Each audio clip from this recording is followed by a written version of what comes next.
তব কথামৃতং তপ্ত জীবনং কবিভিড়িতং কলমশাপহম শ্রবণমঙ্গলম শ্রীমদাততং ভুবি গৃহন্তি যে ভুরিদা জনা। নমস্কার, অমৃতবাণী চ্যানেলে আপনাদের সকলকে স্বাগত।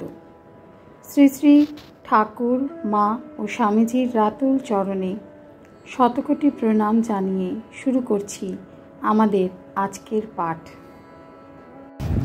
1885 অক্টোবর, সপ্তম পরিচ্ছেদ। যুগধর্ম কথা প্রসঙ্গে জ্ঞান যোগ ও ভক্তি যোগ।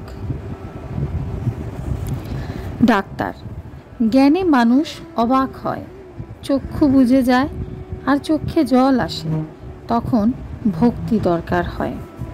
শ্রীরামকৃষ্ণ, ভক্তি মেয়ে মানুষ, তাই অন্তঃপুর পর্যন্ত যেতে পারে, জ্ঞান বারবারই পর্যন্ত যায়। সকলের হাস্য। ডাক্তার, কিন্তু অন্তঃপুরে তাকে ঢুকতে দেওয়া যায় না। কিন্তু অন্তঃপুরে যাকে তাকে ঢুকতে দেওয়া হয় না, বেশ্যারা ঢুকতে পারে না, জ্ঞান চাই। শ্রীরামকৃষ্ণ, ঠিক পথ জানে না, কিন্তু ঈশ্বরে ভক্তি আছে, তাকে জানবার ইচ্ছা আছে, এইরূপ লোক কেবল ভক্তির জোরে ঈশ্বর লাভ করে। একজন ভারী ভক্ত জগন্নাথ দর্শন করতে বেরিয়েছিল। পুরীর কোন পথ সে জানত না, দক্ষিণ দিকে না গিয়ে পশ্চিম দিকে গিয়েছিল। পথ ভুলেছিল বটে, কিন্তু ব্যাকুল হয়ে লোকেদের জিজ্ঞাসা করত, তারা বলে দিলে এ পথ নয়, ওই পথে যাও। ভক্তটি শেষে পুরীতে গিয়ে জগন্নাথ দর্শন করলে। দেখো, না জানলেও কেউ না কেউ বলে দেয়। ডাক্তার, সে ভুলে তো গিয়েছিল। শ্রীরামকৃষ্ণ, হ্যাঁ তা হয় বটে, কিন্তু শেষে পায়। একজন জিজ্ঞাসা করিলেন, ঈশ্বর সাকার না নিরাকার? শ্রীরামকৃষ্ণ, তিনি সাকার আবার নিরাকার। একজন সন্ন্যাসী জগন্নাথ দর্শন করতে গিয়েছিল। জগন্নাথ দর্শন করে সন্দেহ হলো ঈশ্বর সাকার না নিরাকার। হাতে দণ্ড ছিল, সেই দণ্ড দিয়ে দেখতে লাগলো জগন্নাথের গায়ে ঠেকে কিনা।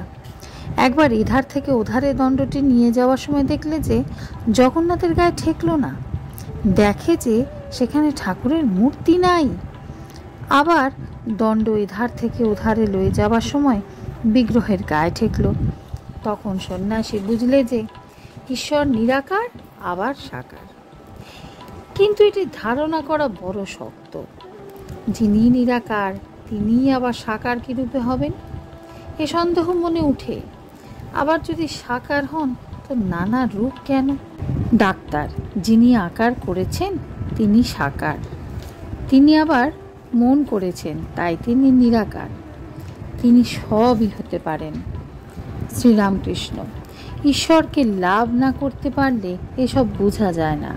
সাধকের জন্য তিনি নানাভাবে নানা রূপে দেখা দেন। একজনের এক গামলার রং ছিল, অনেকে তার কাছে কাপড় রং করাতে আসত। সে লোকটি জিজ্ঞাসা করত, তুমি কি রঙে চোপাতে চাও? একজন হয়তো বললে, আমি লাল রঙে চোপাতে চাই। অমনি সেই লোকটি গামলার রঙে সেই কাপড়খানি ছুপিয়ে বলতো, এই লও তোমার লাল রঙে ছোপানো কাপড়। আর একজন হয়তো বললে, আমার হলদে রঙে ছোপানো চাই। অমনি সেই লোকটি সেই গামলায় কাপড়খানি ডুবিয়ে বলতো, এই লও তোমার হলদে রং। নীল রঙে ছোপাতে চাইলে আবার সেই একই গামলায় ডুবিয়ে সেই কথা, এই লও তোমার নীল রঙে ছোপানো কাপড়। এই রকমের যে যে রঙে ছোপাতে চাইতো তার কাপড় সেই রঙে সেই একই গামলা হতে ছোপাতো হতো। একজন লোক এই আশ্চর্য ব্যাপার দেখছিল। যার গামলা, সে জিজ্ঞাসা করলে, কেমন হে, তোমার কি রঙে ছোপাতে হবে? তখন সে বললে, ভাই তুমি যে রঙে রঙেছ আমায় সেই রং দাও। সকলের হাস্য। একজন বাজছে গিয়েছিল, দেখলে গাছের উপর একটি সুন্দর জানোয়ার রয়েছে। সে ক্রমে আর একজনকে বললে, ভাই অমুক গাছে আমি একটি লাল রঙের জানোয়ার দেখে এলুম। সে লোকটি বললে, আমিও দেখেছি, তা সে লাল রং হতে যাবে কেন, সে যে সবুজ রং। আরেকজন বললেন, না না, সে সবুজ হতে যাবে কেন, কালো, ইত্যাদি। শেষে ঝগড়া। তখন তারা গাছতলায় গিয়ে দেখে একজন লোক বসে। জিজ্ঞাসা করায় সে বললে, আমি এই গাছতলায় থাকি, আমি সে জানোয়ারটিকে বেশ জানি, তোমরা যা যা বলছো সব সত্য। সে কখনো লাল, কখনো সবুজ, কখনো হলদে, কখনো নীল, আরও কত সব কি হয়। আবার কখনো দেখি কোনো রঙই নাই। যে ব্যক্তি সদা সর্বদা ঈশ্বর চিন্তা করে সেই জানতে পারে তার স্বরূপ কী।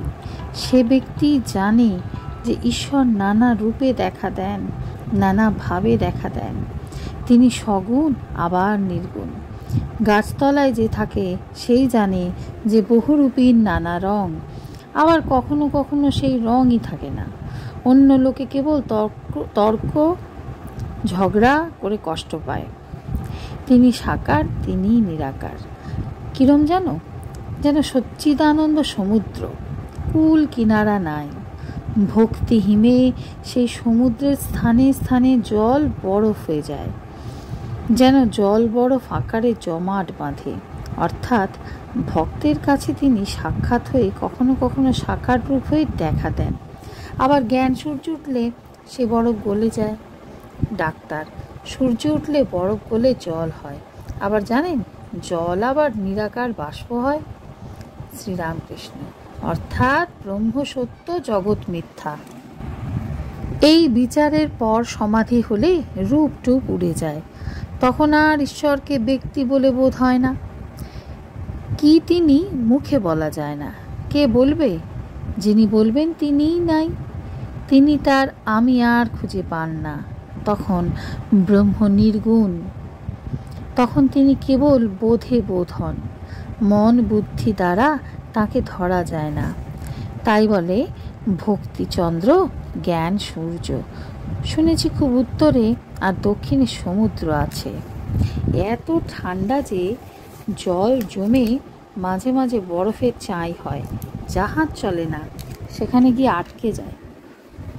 ডাক্তার, ভক্তিপথে মানুষ আটকে যায়। শ্রীরামকৃষ্ণ। তার যায় বটে, কিন্তু তাতে হানি হয় না। সেই সচ্চিদানন্দ সাগরের জলই জমাট বেঁধে বরফ হয়েছে। যদি আরও বিচার করতে চাও, যদি ব্রহ্মসত্য জগৎ মিথ্যাই বিচার করো, তাতেও ক্ষতি নাই। জ্ঞান সূর্যেই বরফ গলে যাবে, তবে সেই সচ্চিদানন্দ সাগরই রইল। আজকের পাঠ এ পর্যন্তই। নমস্কার।